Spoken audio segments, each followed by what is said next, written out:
This video is brought to you by Battlezoo Ancestry's Dragons, the book that lets you play as a dragon. Written by Pathfinder lead designer Mark Seifter to be balanced with existing ancestries, this book adds over 30 new dragon playable ancestries to Pathfinder 2nd Edition. Coming to Kickstarter on August 31st, sign up today at kickstarter.rollforcombat.com.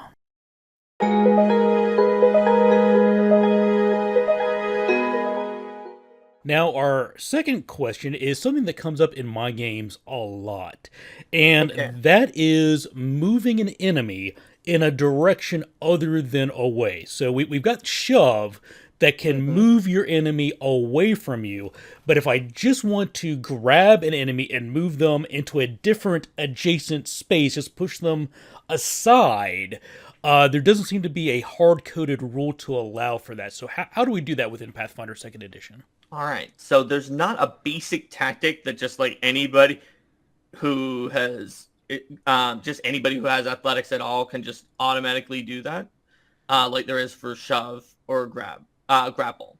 But what you can do is you can get a feat or ability that specifically determines how you move things, or you can improvise an action using the rules from the core rulebook about improvising actions to improvise exactly that action in the moment that you wanted to perform.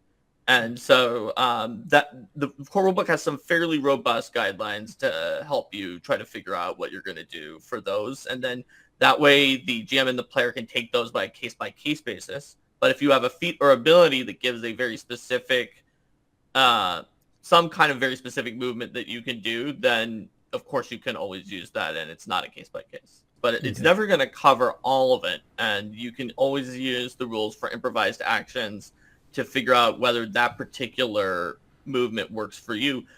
Do keep in mind the rules on forced movement, that since it's not a direct shove, the GM always determines whether or not a movement is allowed. It does say that, but if it's not a direct shove, then in general you can't use it to like put someone into a really dangerous spot.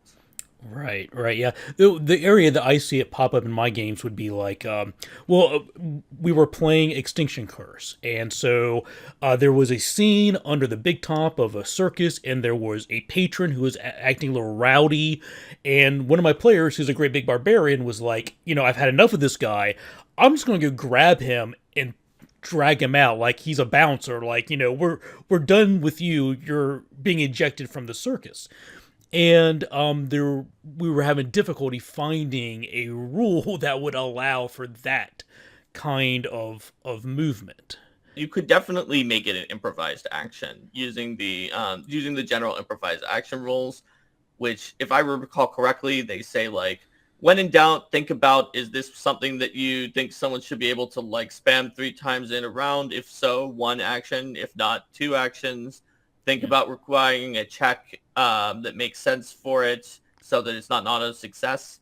So by those rules, if you thought maybe they can't triple drag the person, then you might say, well, then it's 2 actions. Or if you thought they could, it would be 1. And the check that makes sense is probably athletics, since that's what you use to grab them in general. And the defense against it is probably fortitude, since that's the defense against grab, most likely. But you might think that it's something else in a particular situation. Like if it's a staged circus fight, maybe like it goes against their circus lore, or you use circus lore or something. I don't know. Okay. But the point is that you can use the improvisational rules to figure out exactly how you're going to do it for that scenario.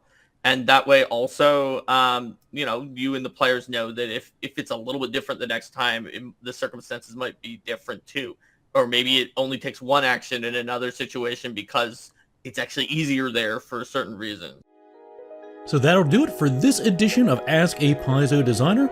If the player has an ability or feat that allows them to move an enemy in a specific manner, then they can use that. But in absence of that, the GM will need to use the rules provided on page 491 of the core rules to improvise that situation.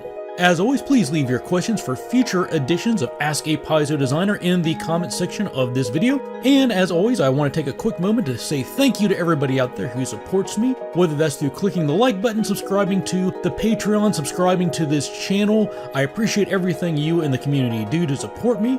And with that, thanks for watching, take care, and happy gaming.